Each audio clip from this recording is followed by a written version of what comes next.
l'Euro se déroule, et je vous donne 5 ans de marge. Je dis n'importe quoi, si c'était en 2050, si vous dites 45 ou 55, entre les deux, je vous donne le point, ok? Parce que c'est dur d'avoir pile la date. En quelle année la première édition de l'Euro se déroule? L'Euro, c'est la compétition de football international européenne. Ok, je vous donne la réponse immédiatement. Vous savez pas, c'est 1960. Donc si vous avez dit entre 65 et 55, je vous accorde le point. Sinon, c'est 0 sur 1. Vous avez vu, c'est un peu plus dur. Là, il faut s'y connaître vraiment en foot. Question numéro 2. Alors, ça va aller très simple. Vraiment très simple. Normalement, ceux qui s'y connaissent vraiment un poil dans le foot le savent. Il pleut dehors. Et ça fait 15 jours qu'il pleut. J'habite dans le sud, ça me rend fou.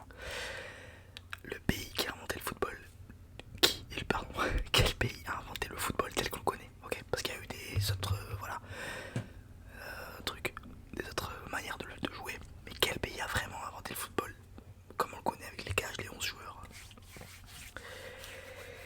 C'est, je me suis emballé, c'est l'Angleterre en 1848. Donc si vous avez dit Angleterre, très bien, très très bien.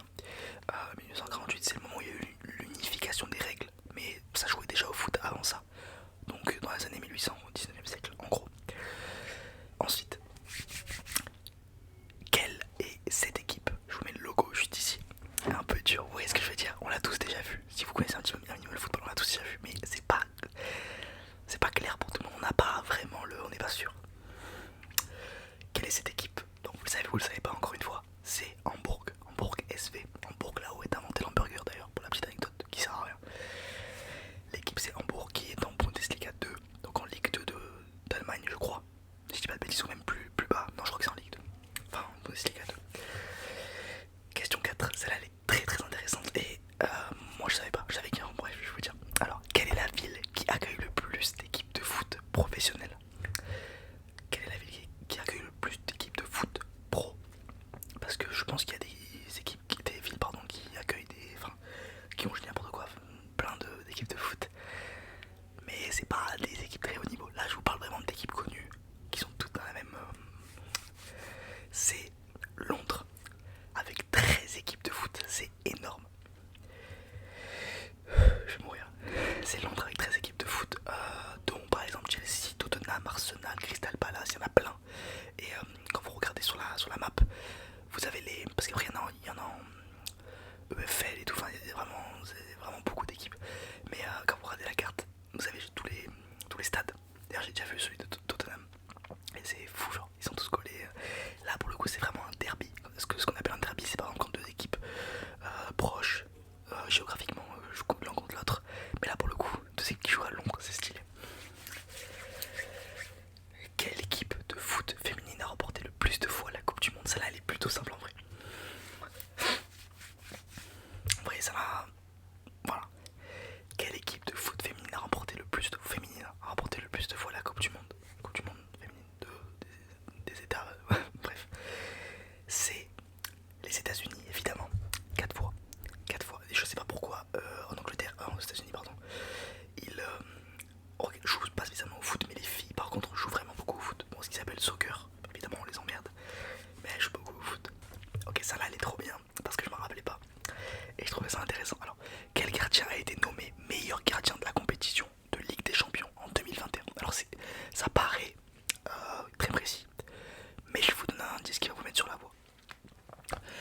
Cette année-là, je vais pas vous dire quelle équipe, mais cette année-là, c'est une équipe de première ligue qui a gagné la Ligue des Champions. Donc, à votre avis, en 2021, qui a été nommé le meilleur gardien de la compétition? Et je vous dirai après. Donc, c'était Mendy de Chelsea qui joue à Chelsea. Et alors, j'ai pas vraiment tout l'historique de ce mec-là, mais en tout cas, je sais que en gros, il était, enfin, en gros, il est parti d'en bas, il est monté très haut. Maintenant, je le sais pas trop, c'est quoi son, je sais pas trop qu'est-ce que c'est. Non, je sais pas trop quel est, pardon, son équipe.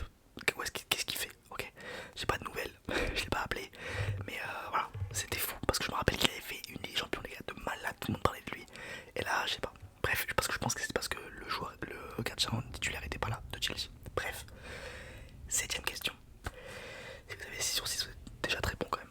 Quel est le joueur qui a marqué le plus de buts en Belgique, pour la Belgique, pour l'équipe internationale de Belgique, pas Belge qui a marqué le plus de buts dans sa carrière? Genre comme nous, en France c'est Giroud. Chez eux c'est qui a marqué le plus de buts?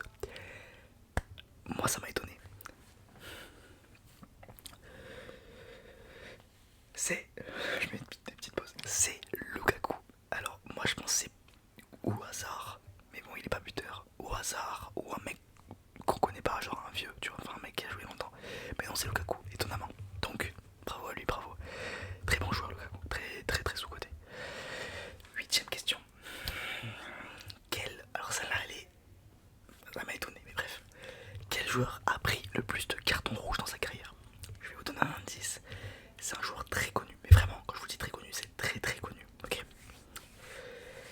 Quel joueur a pris le plus de cartons rouges dans sa carrière? C'est, bon vous savez pas, c'est Sergio Ramos, évidemment. Je pensais que c'était Pépé, bon évidemment c'est un joueur du Real. Pas de commentaire là-dessus. Quel joueur a pris? Oui du coup c'est Sergio Ramos et je sais pas le chiffre, je crois que c'est une vingtaine, 29 je crois. Mais c'est fou. Alors je sais pas comment ils calculent ça. Genre dans tous les matchs joués à partir du moment où t'es pro, enfin bref, c'est assez voilà. En tout cas je crois que c'est loin devant. Genre Sergio Ramos il est loin devant. Donc voilà pour la petite anecdote. Et en vrai il y a moins que vous l'ayez eu. Alors celui-là il est très bien. Et écoutez bien la question. Pour combien de clubs différents a joué Ibrahimovic? Pas combien de transferts il a fait. Pour combien de clubs il a joué? S'il a joué 2 fois pour le même club, ça compte pour un club, logiquement. Donc pour combien de clubs différents a joué Ibrahimovic?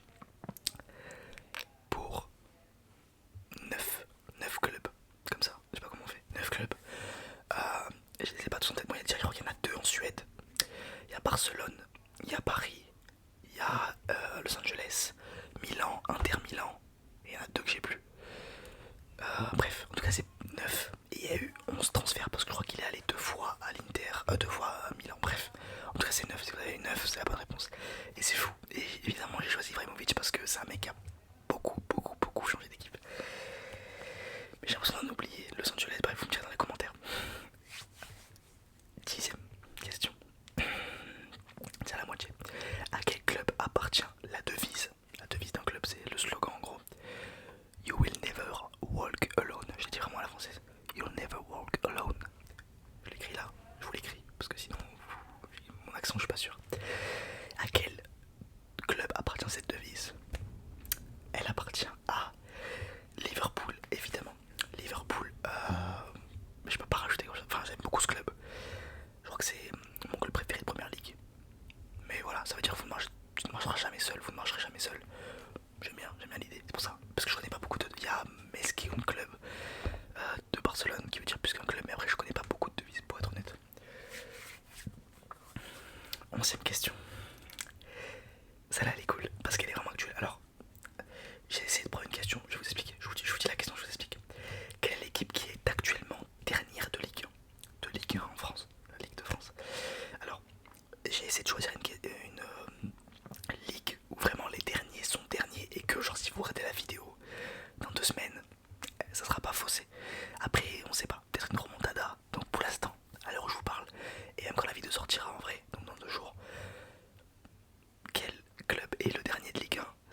Megan en tout cas, qui joue aux États-Unis.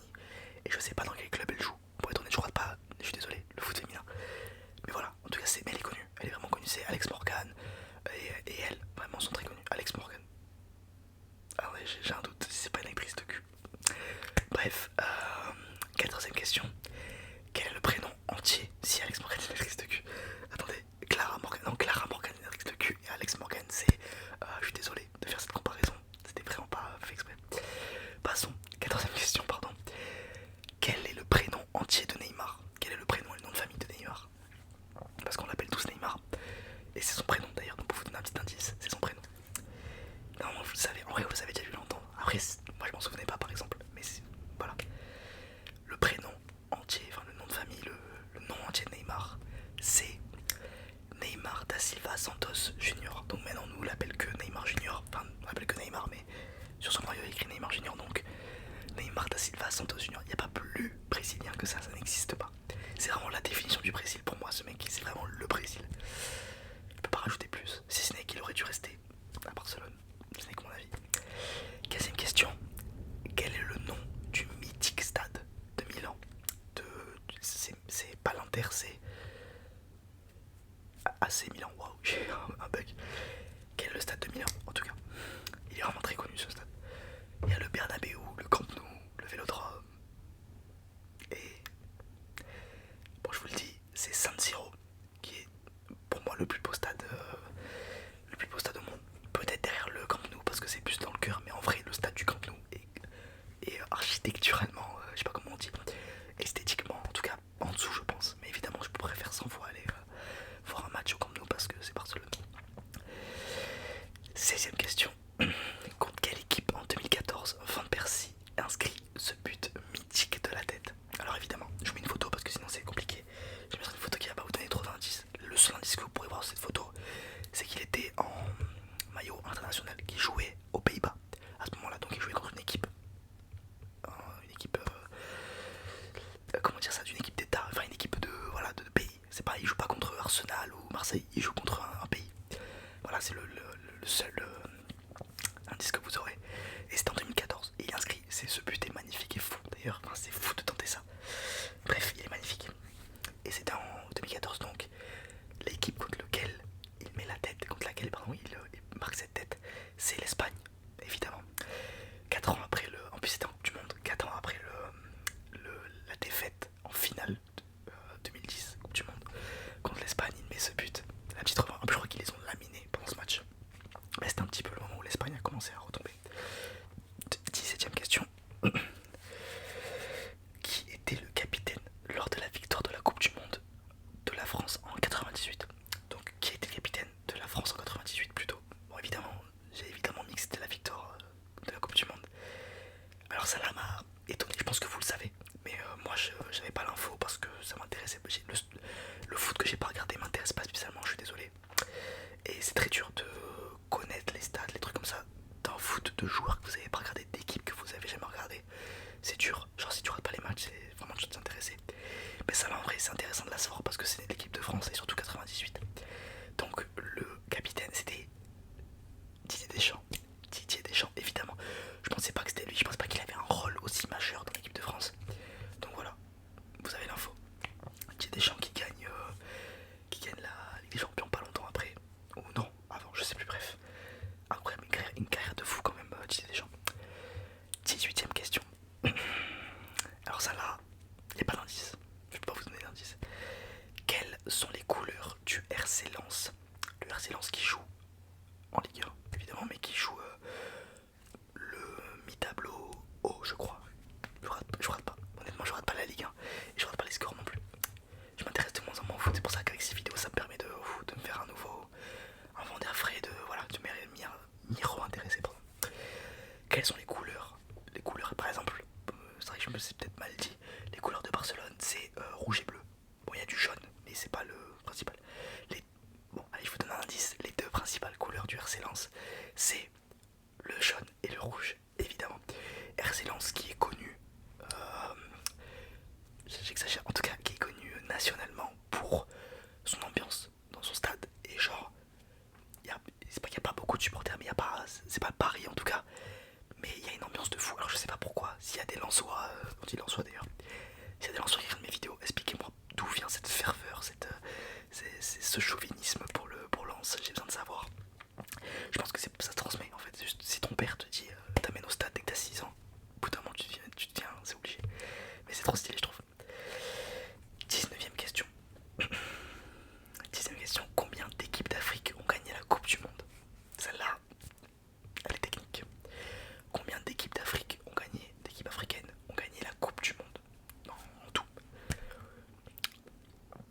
C'est pas combien de fois, c'est combien d'équipes ont gagné. Il y a 0 équipe qui ont gagné la Coupe du Monde, 0 Afrique, 0 pays africains qui ont gagné la Coupe du Monde. C'était pas du tout un tacle, mais c'était juste pour. Je trouvais la stat folle. Ça m'étonne. Pourtant, il y a des très très bonnes équipes. On a pu le voir à la CAN, il y a des très bonnes équipes. Mais bon, après, je sais pas, peut-être que c'est moins la culture, j'en sais rien. Franchement, j'ai pas d'explication. Mais en tout cas, 0. 20ème question. Quelle équipe a gagné la Coupe d'Asie en 2024? Il y a beaucoup d'international parce que j'avais besoin de me rappeler de tout ça. Alors ça, elle est vraiment technique. Ça là, c'est vraiment. Je suis désolé, je l'ai mise en dernier. Si vous avez 19 sur 20 et qu'il y a ça qui tombe et que vous le savez pas, je suis désolé. Quelle équipe a gagné la Coupe d'Asie 2024? Ou 2023? Non, je crois que c'est 2024. J'ai un doute. Je crois que c'est bon. Vous me direz dans les commentaires. Et la réponse est vraiment étonnante. Je pensais pas. L'équipe qui a gagné la Coupe d'Asie 2024, c'est le Qatar. Très très très étonnant. Je pensais pas. Est-ce que j'ai besoin de savoir? Je me suis pas renseigné. Est-ce que ils ont acheté des joueurs? Ou est-ce que. Enfin, on peut pas acheter de joueurs dans les. Je sais qu'on peut pas acheter de joueurs dans les équipes nationales. Mais il y a évidemment des façons de le faire. Bref, est-ce que c'est juste parce que l'équipe était meilleure et que voilà. Où il y avait voilà, des petites magouilles? J'aimerais bien savoir pour ceux qui ont regardé la Coupe d'Asie. S'il y a des gens qui regardent la Coupe d'Asie. Voilà, fin question. J'espère que